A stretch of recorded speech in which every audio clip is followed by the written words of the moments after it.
नमस्कार, मी सारिका साळुंखे. S9च्या बातमीपत्रात आपलं स्वागत. व्यास क्रिएशनच्या वतीने सुप्रसिद्ध निवेदिका धनश्री लेले यांच्या सोनचाफ्याची फुले या पुस्तकाचे मान्यवरांच्या हस्ते प्रकाशन करण्यात आले. व्यास क्रिएशनच्या वतीने सहयोग मंदिर येथे पुस्तक प्रकाशन सोहळ्याचं आयोजन करण्यात आलं होतं. यावेळी सुप्रसिद्ध निवेदिका धनश्री लेले यांच्या सोनचाफ्याची फुले या पुस्तकाचे प्रकाशन करण्यात आले. यावेळी मंचावर शिक्षण तज्ज्ञ शुभदा दांडेकर, ज्येष्ठ निवेदनकार सुधीर गाडगीळ, रवींद्र पाटणकर आणि निलेश गायकवाड इत्यादी मान्यवर उपस्थित होते. निवेदिका धनश्री लेले यांचे हे पहिलेच पुस्तक असल्याने उपस्थित मान्यवरांकडून त्यांचे कौतुक करण्यात आले. त्याचबरोबर उपस्थित मान्यवरांनी या पुस्तकाबाबत आपल्या प्रतिक्रिया देखील व्यक्त केल्या. तर रेणुताई दांडेकर यांनी आजकालची मुले श्यामची आई हे पुस्तक वाचत नसल्याची खंत व्यक्त केली. बालसाहित्य हे लेखकांनी लहान वयाची भूमिका घेऊन दिली आहे, तरी देखील त्याची संशोधनाची गरज असल्याचं त्यांनी म्हटलंय. शिवाय पुस्तक वाचून झाल्यानंतर त्यातील अर्थबोध आपण घ्यावा आणि पुस्तक इतरांना द्यावे, जेणेकरून यातून वाचन संस्कृती जोपासली जाईल, असा आशावाद त्यांनी या ठिकाणी व्यक्त केला. तर स्वतःच्या पुस्तकातून दैनंदिन जीवनावर आधारित असे विचार मांडण्याचा प्रयत्न धनश्री लेले यांनी केला आहे. त्याचबरोबर पुस्तकातील लेखांमधून विविध शब्दांचा आनंद वाचकांना नक्कीच घ्यायला मिळेल, असं सुधीर गाडगीळ यांनी म्हटलंय.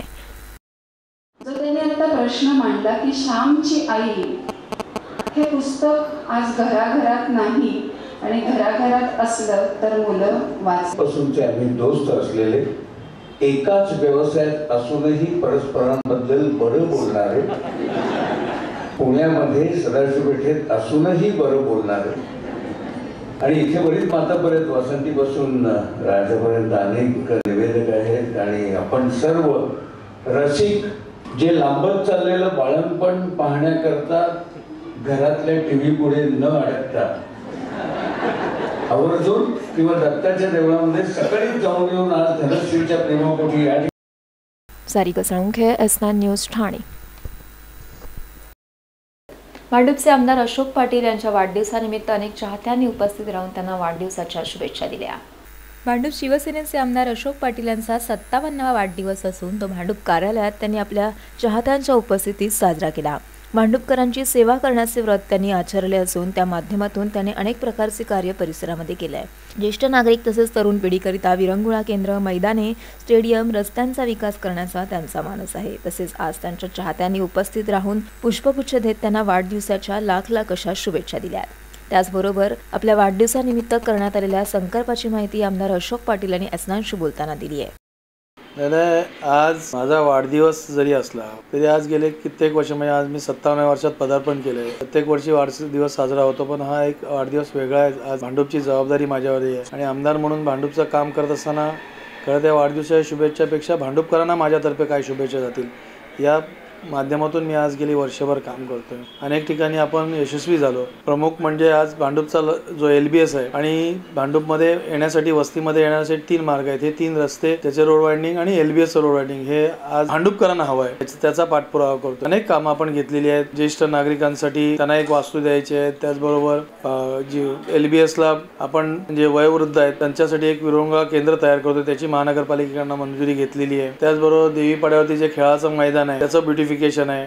टँक रोडचं स्टेडियम आहे, त्याचं ब्युटिफिकेशन आहे. अनेक म्हणजे तरुण पिढीला हवं आहे ते, ज्येष्ठ नागरिकांना जे हवं आहे ते आणि भांडूपकरांना जे पाहिजे त्या माध्यमातून आपण कामं चालू केलेली आहेत, करतो. आणि ही जी कामं पुरवतील ह्याच माझ्या शुभेच्छा असतील, हे करण्यासाठीच मी आज कटिबद्ध आहे. त्याचबरोबर तुम्ही S9च्या माध्यमातून आज माझ्याकडे आलात, वाढदिवसाच्या निमित्ताने जरी आला असलात तरी पण ही प्रसिद्धी आमची तुम्ही लोकांपर्यंत पोहोचवता. S9 परिवाराला देखील माझ्याकडून शुभेच्छा. आणि 31 येतं, तरुण पिढी ही त्या उत्साहात साजरा करतो. तो क्षण, तो दिवस काही तरुण पिढीचं असतं की वर्षभरामध्ये आपण जे काही केलं हा शेवटचा दिवस आहे, यानंतर पुढच्या येणाऱ्या नवीन वर्षामध्ये असं काही घडू नये म्हणून ती मंडळी 31 साजरा करत असते. नवीन वर्षाची सुरुवात चांगली व्हावी, या सुरुवातीला नवीन वर्षामध्ये जे मागच्या वर्षी मी केलं ते पुढच्या वर्षी घडू नये म्हणून देवाकडे प्रार्थना मागतात. त्या माध्यमातून ते 31 साजरा करतात. त्यांनाही माझ्या शुभेच्छा. Yogesh Muwade, S9 news, Mumbai. S9च्या बातमीपत्रात वेळ झालेली कशा विश्रांतीची. ठाणे महानगरपालिका हद्दीत घर घेताय का? मग ते अनधिकृत तर नाही ना, याची खातर जमा करा. अनधिकृत घर घेणं हा विकणाऱ्यासोबत विकत घेणारा देखील तितकाच दोषी असतो. तेव्हा घराची डोळस खरेदी करा. आपली कुठे फसवणूक तर होत नाही ना, यासाठी ठाणे महानगरपालिका मुख्यालयातील 4थ्या मजल्यावरील बांधकाम विभागात घराचा सर्वे नंबर, टिक्का नंबर याची खातरजमा करा. घराचं स्वप्न अवश्य करूया साकार, पण अनधिकृत घराचा नका करू कधीही विचार. अधिकृत घर म्हणजे उद्याची देखील निश्चिंती. अनधिकृत घराचे दार म्हणजे डोक्यावर कधीही तोडण्याची टांगती तलवार. जगणं तुमचं होऊ दे सुरेल गाणं, स्वच्छ सुंदर आणि अधिकृत घरांचं हसरं ठाणं.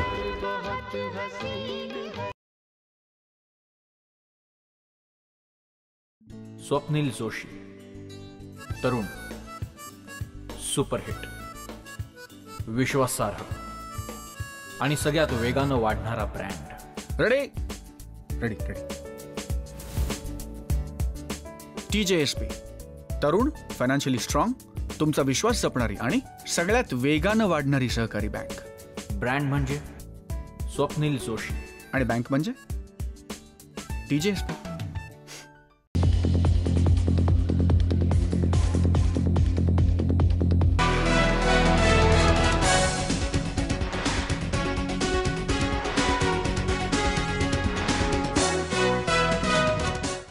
S9च्या बातमीपत्रात आपलं स्वागत. ठाणे रेल्वे स्थानकातील वातानुकूलित शौचालयाच्या बाहेर दुर्गंधीचे साम्राज्य निर्माण झाले आहे, तर प्रशासनाचे याकडे दुर्लक्ष होत असल्याचं दिसून येत आहे. ठाणे रेल्वे स्थानकाची प्रामुख्याने स्मार्ट सिटी प्रकल्पात मुख्य भाग म्हणून निवड करण्यात आली आहे. स्मार्ट सिटी शहरातील मुख्य केंद्रस्थान म्हणून रेल्वे स्थानकाकडे लक्ष केंद्रित करण्यात आलं आहे.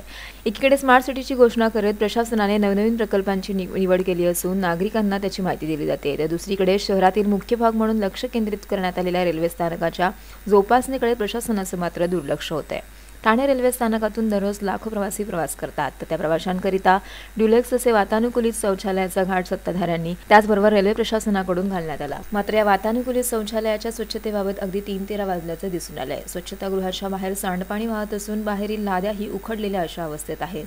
परिणामी शौचालयाबाहेरून जाणाऱ्या येणाऱ्या नागरिकांना दुर्गंधीचा सामना करावा लागतोय. एकीकडे स्मार्ट सिटी करण्याचा ठाणे महानगरपालिका प्रशासन दावा करते, तर दुसरीकडे शहरांतर्गत मूलभूत सुविधांच्या देखभालीकडे प्रशासनाचे दुर्लक्ष होत असल्याचे या शौचालयावरून दिसून येत आहे. Sarika Salunkhe, S9 news, Thane. राज्य सरकारकडून विविध योजनांकरिता निधी उपलब्ध होत नसल्याने बंजारा भटक्या विमुक्त जातीच्या नागरिकांनी भव्य मोर्चाचे आयोजन 5 जानेवारीला केले आहे. गेल्या कित्येक वर्षापासून भटक्या विमुक्त जातीचे अनेक प्रश्न शासन दरबारी प्रलंबित आहेत. राज्य सरकार भटक्या विमुक्तांच्या बाबतीत आकासनाने वागत असून अनेक योजनांचा निधी उपलब्ध न करत या योजना अभ्यासक्रमाच्या शिष्यवृत्ती देखील त्यांनी बंद केल्यात. आश्रमशाळेत पोषक आहार दिला जात नाही, तर विद्यार्थ्यांची संख्याही तेथील दिवसेंदिवस वाढतीये. धनगर, बंजारा, गोवारी आणि कोळी समाजाला केवळ आरक्षणाची आश्वासने या सरकारने दिली असून आजचे दिन म्हणता म्हणता बुरे दिन आल्याची खंत भटक्या विमुक्त जातीचे राष्ट्रीय नेते हरिभाऊ राठोड यांनी पत्रकार परिषदेअंतर्गत व्यक्त केली. येत्या 5 जानेवारीला विविध जातीच्या संघटना एकत्र येऊन भव्य मोर्चा आझाद मैदानावर आणणार असल्याची माहिती हरिभाऊ राठोड यांनी या परिषदेत दिली. त्याचबरोबर भटक्या विमुक्त जातींना या मोर्चामध्ये सहभागी होण्याचं आवाहन देखील त्यांनी केलं आहे. भटके विमुक्त 12 बलुतेदार आणि अत्यंत मागास लोकांचा मोर्चा आयोजित करण्यात आलेला आहे. एक तर महाराष्ट्र सरकारने जात पंचायतच्या विरोधात, सामाजिक बहिष्काराच्या विरोधात कायदा आणण्याचं घात घातला आहे, त्याला आमचा विरोध आहे. दुसरं, क्रिमिनल लेअरमधून आम्हाला अजून काढलेलं नाही, जातीचे दाखले मिळत नाही, अनेक प्रश्न आहे, बजेट नाही आहे. या समाजाकडे टोटली दुर्लक्ष केलेलं आहे या सरकारने. आणि म्हणून ह्या सगळ्या गोष्टीसाठी जे आरक्षण आहे 27%, त्याचं विभाजन करावं.